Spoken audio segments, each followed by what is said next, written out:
Hello everyone, Adrienne here, and today I'm coming to you with my first tag video. I've wanted to do this. I'm a few weeks late.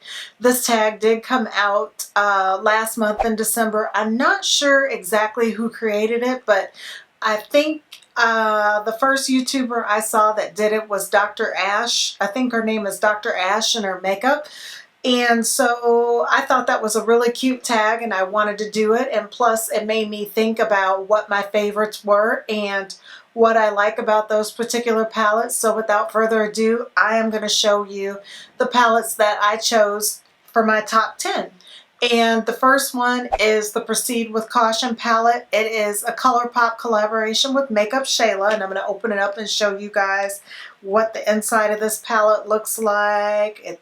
This is the palette here, and about a week or two I just uploaded a review of it, so I will post a link to the review of this palette, let you know why I like this palette so much. But the color scheme is gorgeous, and in that video I have created 3 different looks with this palette, but this palette is so pretty, and I love that pop of yellow and this reddish brown. It looks like it'd be orange, but it's red instead. So with the neutral color here, it makes it so you have these warmer shades here, but you don't have that orangey warm crease, which drives me nuts. I get burned out with the orangey warm crease, so I prefer to have the red crease, and that is why I like this palette so much. So that is, and these are by no way in order of which one I like the most. I'm just picking up what's here in the stack, and this happens to be the smallest one, so it is on top. But this is one of my favorite palettes. And the next palette that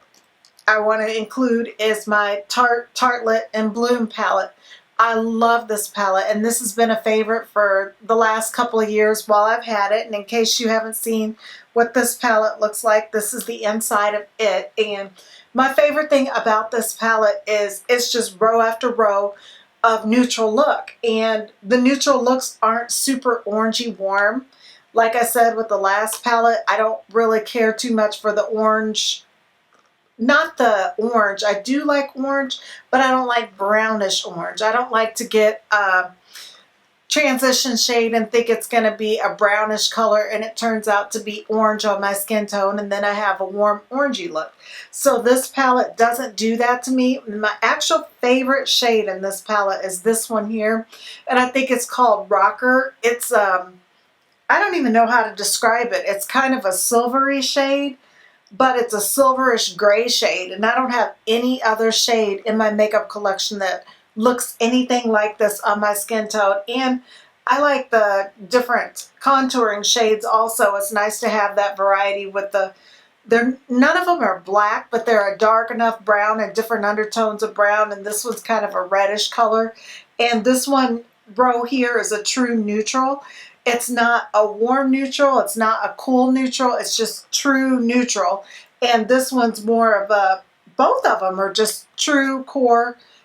I guess this row would be considered a cool neutral, but this is just right up my alley. I don't even know why I like this palette so much. It's just pure neutral tones, and it doesn't lean one way or the other. And the next palette, which is another one that always goes on collection with me, and the packaging, let me turn it the right side up, is so gorgeous that I always leave it in the sleeve, but this is the Colored Rain Queen of Hearts palette. This palette always goes on vacation with me also, and I'm going to go ahead and open it up for you. But these colors are gorgeous, and there's so many pretty neutral tones in there. And like I said, they're just straight up brown neutral shades. I think this one's a little more mauve-y, and I can't read the names of it because I don't have my glasses on, but perfect neutral tones for my skin tone.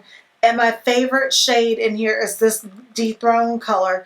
This is the perfect bronze looking shade for my skin tone, and this is a color that I don't have anything like it in any of my other palettes. And as soon as I get a chance to make an order to Color Rain, I cannot wait to pick up the individual of this shade. But this is a must-have for me if I could only have 10 palettes. And the next palette that I would pick, and what am I on? Let me count here. This is my third one. I've gone through 3. So this is number 7 here, is the Huda Beauty Amethyst palette. Let me open this up. It doesn't look as exciting in the palette as what it does on. I don't know what Huda Beauty does with her metallic shades, but they just have a different look to them than any of my other palettes. And this palette is so beautiful and to the point for the perfect purple look. I would definitely like to travel with this palette. It is the perfect size. I love 9-pan palettes. They are my favorite. And this one fits in the palm of my hand, so it is perfect. I would not be without this palette. So this is one of my favorite, and that is number 4. And the next palette that I'm going to include in my 10 palettes is this Aftershock palette. This one, I hate to have to include because it's discontinued. It was a dupe for a Huda Beauty, one of her Obsession palettes. I don't even know what it's called, but these are the colors in the palette. And before I recorded this, I went on Huda Beauty's website to see if she still has this palette available. And it doesn't look like it's available on her website. I did not go to Sephora to check it out and see, but the dupe is not, this particular dupe is not available because this was a Bad Habit dupe. And Bad Habit is no longer in business, which I do think that Bad Habit is the same company, Alter Ego, I should say, is the same company as what Bad Habit was. So they don't seem to be duping any of the old palettes that they did before. I wish they would go back and get some of the palettes like this, but this is one of my favorite colorful palettes. I love the red shade in here. I like this hot pink, and the blue in here is really unique. I like the whole palette. The shimmers are pretty good, or metallics. I guess they're kind of shimmery metallic, but I could do without them, and they could have just done all matte, but still, I do use these, and I do like them. So this would be a gorgeous, colorful palette that's a 9-pan, like I said. That's my favorite. That gets right to the point. It is a little bit bigger than the Huda Beauty collection, so I would like it if they shrunk it down the same size as the Amethyst palette, but it is what it is. And let me count. I keep having to count these palettes over and over. You would think I would remember by now, but me and numbers, I am not one to remember numbers really well, but that's 5, so we're halfway through the collection. And the next palette that I would have to include in that is another purple palette, and it is the original Norvina palette. Oh my gosh.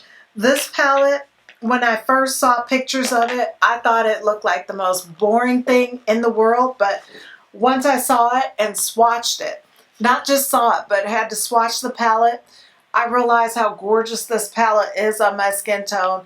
It creates the prettiest lavenderish purple. I can get a deeper purple look or just kind of a light lavender and a pretty baby pink shade in here. It makes a really pretty pink look on my skin tone. I was really shocked with looking at the neutral colors in here that this palette looks as good as it does on me, because some of these shades just look like they are not very cohesive and don't go together, but this palette is so pretty.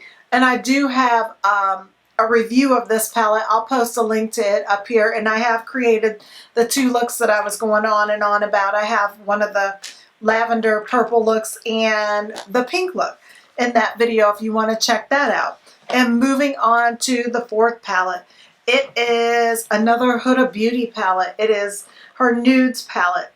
I like that she took a different spin on it, and I remember the promotional pictures. Lots of people said that this palette didn't look like it was for deeper skin tones, and it totally is. Once you see it in person, you see that the tones are a lot deeper than what you think. And even though this one, of course, is an eyeshadow primer, so it's not a shadow at all. But like even this fair shade here, this light lilac lavender looking shade, this turns so deep on my skin tone. This is such a rich palette, and it works well for deeper skin tones. All the shades just show up really rich and deep on my skin tone.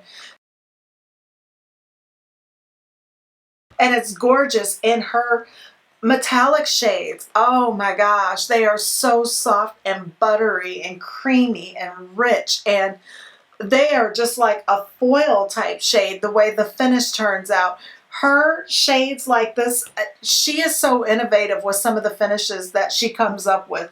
And this is one of my favorite palettes because I love the mattes and those finishes on these speckled looking shades. I don't have anything that turns out like that in my collection. That it just looks like liquid metallic, and I love the look of it. So this is a palette that I definitely like, even though, oh, let me hold it back up and say, even though she's calling it nudes, it is more of a berry tone or kind of cool tone. Even these shades that look like they would be brown in this palette, this one, and this one, they do pull more of a burgundy reddish type brown. They are not like pure neutral brown, so that is something you have to want, like a mauve rosy type look if this is a palette that you're going to choose, because you're not going to get a brown neutral type look out of it. But it is one of my favorite palettes, and I would have to have that. And for the second palette, let me scoot over so I can get this entire palette into frame. It is the Morphe 39A, the Artistry palette. I think it was called Dare to Dream, but I might be wrong. This was supposed to be a limited edition Christmas palette, but thank God they brought it back. I wish I would have bought the pretty packaging for the limited edition, but I'm just happy that they brought it back and I got this palette. This is my favorite, one of my favorite palettes, and it is a must-have because it's got so many looks in it. This is the palette that I'm wearing today, the eye look that I created today. I used these two colors. I used this for my base shade. This one I started to use at the crease to warm it up a little bit, but it was turning the rest of my blue that I had in there green, so I ended up adding this shade to finish it off up here. And then for the crease I used the black shade, but I feel like I can create so many different looks out of here. And this has my favorite, one of my favorite green eye looks in here, olive greens. This is just gorgeous, and it mimics a lot of the different palettes, like the Kaleidos Futurism palette. It gives you that same kind of vibe as some of those looks like that. And all the Juicy Olives. I forgot what company does the Juicy Olive palette, but I feel like I get all the green look in there. Obviously the blue look that I'm wearing today. And with this palette, there's really pretty teal shades. There's some indigo blues if you don't want the type of blue that I'm wearing today. And then you've got your berry tones right in here. And then you've got your warm tones in this fiery orangish red shade here. And then you've got some bronze shades over here. So there's so many different looks, and they've got them all grouped and separated. So for me, they're easy to look at, even though I don't typically like large palettes like this, and I find them overwhelming. The browns in here are that rich, some of them are plum undertones, some of them are burgundy undertones, and some of them look like pure milk chocolate, just a dark milk chocolate, which are my favorite type of browns. So that is why I like this palette. And like the browns over here and stuff, if you want a more khaki look, you can get a khaki-er look. You can get like every shade of undertone for your browns to create whatever hue. I know it might not be for some people because the mid-tones are pretty rich and deep, and there's also not any of the lighter shades or lighter shimmers that some people feel like they need to have, but I kind of like medium tone shimmers more than the light tone shimmers anyway, so that is why I would pick this, because there's so much you can do with this palette. And my last palette, the final palette that I would have to have if I could only have 10 palettes, is the ABH Jackie Aina collab. Oh my gosh, this palette is everything.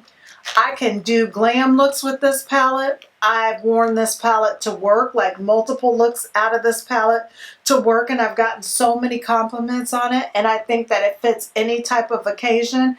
You can create so many different types of looks with it. I can't believe that this is going to be a limited edition palette. I think ABH is making a huge mistake by not making this a permanent part of their collection. I guess they probably don't want to continue, I don't know, to have to pay her royalties or whatever it is when you collab, whatever you get paid for each palette that sells. And plus, if they did that with her, I don't know what they would do with all the other people they collab with. But this palette should be something that stays in their permanent line because it is so unique to women of color. And it's something that I think would continue to sell just time and time again. And it's definitely a favorite in my collection. And I am going to be sad whenever I run out of this palette. And I kind of think about getting another one of these palettes just to have a backup. I hope they warn us before this palette's almost gone so that people can get another palette close to the end of it if they're going to really get rid of it, which, like I said, I don't know how they would keep this one and not keep the Alyssa Edwards and the Carly Bible and the Amrezy palette that they just released. But this palette, I feel like, is just everything. Quality wise, color selection wise, it is something that I would definitely have to have in my collection if I couldn't have anything else. But those are all the palettes that I have for 2019. Of course, I've already gotten into some of my newer palettes for 2000. What are we in? 2020. Yeah, that's right. But I didn't include any of those. I was careful to just keep the ones that I had all throughout the year of 2019. So I hope that you enjoyed this video. If you did, please give it a thumbs up and don't forget to subscribe. You also want to hit the notification bell next to the subscribe button so YouTube notifies you every time I upload a new video. I'll see you guys soon.